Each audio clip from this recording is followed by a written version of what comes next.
Hi, this is Elliot Fishman, and welcome to our May 2017 quiz. 10 terrific cases, and may I say, it's hard to believe it's May. Anyway, let's look at the cases, and let's see how good you're going to do. This first case, in some ways, is straightforward. I said that the patient had abdominal pain, and what's the best diagnosis? When you look at the axial and coronal images, you see a mass in the right adrenal gland, and you can see the mass is vascular. The contralateral left adrenal gland looks good. What can we be discussing here? Well, you could think about an adenoma, but adenomas would enhance to this degree, and there's a central calcification.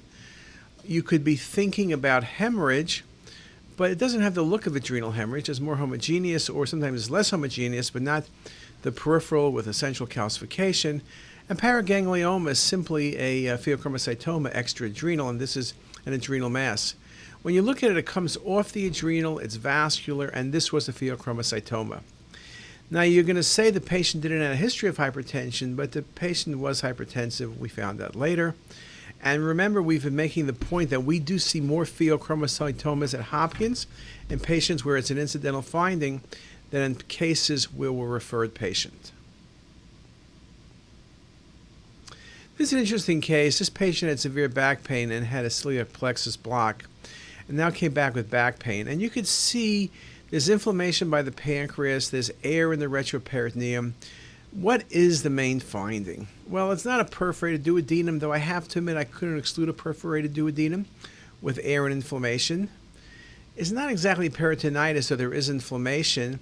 And yes, there's mild pancreatitis, but the air is not really pancreatitis. These are the changes post-celiac plexus neurolysis. You're doing numerous injections, and you can see air and local inflammation, which is actually bleeding post-op.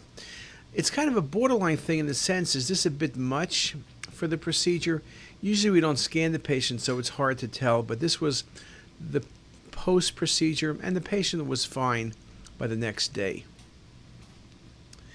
Now, in this patient with a cardiac CTA as part of a screening study, what's the best diagnosis? And it's hard, I will admit, before we even do the case, when I'm giving you only two images. So the two images I gave you, the two images show, image on your left, right coronary artery rising off the right cusp, and the image on the right shows the left main coronary artery literally coming off that right cusp. It's not an occluded LAD, and it's not an anomalous LAD alone. That's not the best answer, but it is an anomalous vessel because the LAD is, or the left main, is coming off the patient's right coronary. It's surely not normal, but what we're dealing with here is a single coronary artery with prepulmonic left coronary artery. And you can see how the left coronary tracks anteriorly. This is not a malignant variation. It's an unusual variation. You would have to worry this patient gets plaque in that single vessel. It can be very problematic, but a very interesting and very nice example. This patient had abdominal pain, and I'm asking what the best diagnosis is. When you look at the liver, there are multiple vascular lesions, and it could be hepatoma, and it could be cholangiocarcinoma, and it could be carcinoid tumor, but most likely not a GIST tumor. But then you look at the abdomen further and you see a mass in the root of the mesentery. There's desmoplastic reaction. This was a carcinoid tumor. Remember, carcinoid tumors, hepatomas, metastatic renal cells all commonly give vascular liver lesions, and this was just one of those very nice examples. This patient had some vague symptoms, and you see the CT scan. And I'm just showing this case to show you need to be very careful. Could you call this an IPMN? I guess when you look at the first lesion, it might be, though the wall is thickened. When you see a thickened wall, that's problematic. It's not an MCN. MCNs, the wall is usually thin as well, but that's usually middle-aged female, and it's more toward the body of the pancreas. Pseudocyst alone would worry me because I see a dilated duct and I see several low-density areas within the gland. And adenocarcinoma, I guess, is the answer. Now, you say, well, there's a cystic lesion there. And in this case, the patient had an adeno-CA arising in an IPMN. Again, what gives it away is a soft tissue density, the mass effect. That would not be the case with a simple IPMN. This is an interesting case. I've been carrying this case around for a bit. Changes in the spleen in this patient with cirrhosis are, you see a big spleen, you see multiple tiny aneurysms. That's pretty impressive. We talk about splenic artery aneurysms, but it's usually extrasplenic by the hilum or such. These are intrasplenic, and then multiple small 2-3 millimeter aneurysms. I guess you could consider a vasculitis. Marfan's has no reason to have this. This is not splenosis, but probably the best answer is splenic artery aneurysms due to portal hypertension. Now, it's something we think about in terms of splenic vein enlargement, all sorts of collateral vessels, but you never think about this process of these small aneurysms. And I've now seen a number of cases. Now, I've not seen any case rupture or anything else, but it's something indeed to take a look at. Now, here I'm asking you what the most likely diagnosis is. Two things. One, large mass tail of pancreas.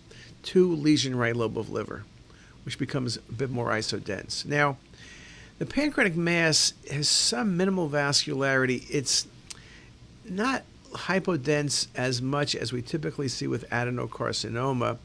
I don't see a renal mass, so metastatic renal cell to pancreas without a renal mass is not going to occur. And lymphoma, again, lymphoma can theoretically infiltrate the pancreas, but with the vascular liver lesions, I'm kind of hard-pressed. Now, the last choice is neuroendocrine tumor. Now, neuroendocrine tumors are typically very vascular. This is somewhat vascular relative to what you would see in an adenocarcinoma, but not markedly hypervascular. So one thing to remember, and this case emphasizes, is that not every neuroendocrine tumor is hypervascular. So if you see a lesion, you see stipple calcifications, liver lesions that match, you better think about that possibility. Least likely diagnosis in this case. Now, what am I showing you? There's a mass in the mesentery seen on coronal and MIP. The mass is densely calcified. Best diagnosis, carcinoid tumor, no problem, right? But sclerosing mesenteritis can have mass effect, inflamed mesentery, and it calcifies. We could have treated lymphoma. Could have been a larger mass, maybe a 12-centimeter mass, now shrank all the way down. That's stretching things a bit. Sclerosing mesenteritis is a good possibility. Mesenteric mass with calcification. Treated lymphoma can calcify. They're usually now the desmoplastic reaction. But the answer of the least likely diagnosis is desmoid tumors. The mesenteric masses rarely calcified and don't cause desmoplastic reactions. They can obstruct vasculature later on when they get large, but that's not the case here. Okay. Another patient. The most likely diagnosis, this patient with abdominal pain is. Now, you have to read the case and look at the images. If I was reading this case, I'm looking at the antrum and say it's thickened, there's some high density material, probably blood. I would say it's a gastric adenocarcinoma. Now, you could say it's a GIST tumor, but they're usually exophytic or intraluminal with mass effect. This doesn't have this.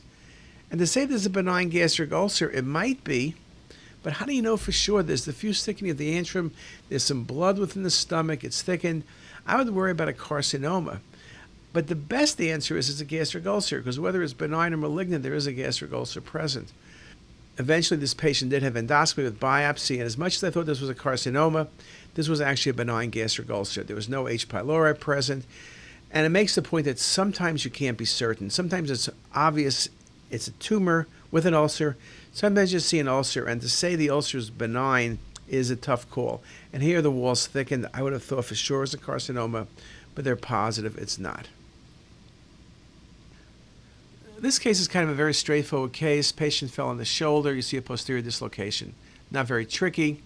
Interesting, you can see on the anterior view, it almost looks like it's not dislocated until you realize how far back the humeral head is in relationship to the glenoid. There's no glenoid fracture. You need to look carefully. There's no humeral fracture. There's no scapular fracture. Just a very nice example of a posterior shoulder dislocation. So with that, I've given you 10 terrific cases. I hope you have a great month. Hope you get the cases right. I hope to see you soon. Be good. Bye. Okay. It's like a couple hours. Just don't know. It's all the same case. Yeah. I just just need to No, but stitch it together. yeah, I think it's all in the same case. So Okay. on the number 10 case, just use the second part dictation. Just Yeah. delete the first. You don't need to. Okay. Just delete the first part. I don't know. I was thinking of. Falling asleep on the case. All right. I'm trying to think of brilliant. Then I started talking to you. And you got.